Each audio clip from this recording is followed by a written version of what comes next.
Welcome to our channel. If you want to enable notifications on the Citizen app to stay informed about safety incidents in your area, follow these step-by-step instructions to configure your alert settings properly. Step 1.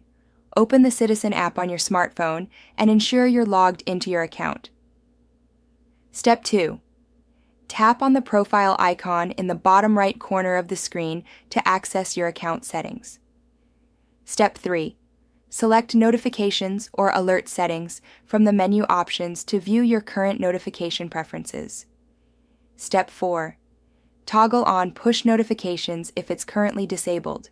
This is the master switch that allows Citizen to send you alerts. Step 5. Customize which types of incidents trigger notifications. You can choose to receive alerts for fires, crimes, accidents, or all incident types. Step 6. Set your notification radius.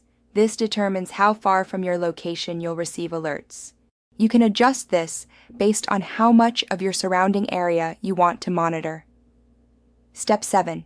Enable breaking news notifications if you want to be informed about major incidents or developing situations in real time.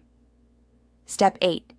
If your device prompts you to allow notifications from Citizen in your phone's system settings, tap Allow to ensure notifications can come through. Step 9. Send yourself a test notification to verify your settings are working correctly and that you're receiving alerts as expected. Don't forget to like this video and subscribe to our channel.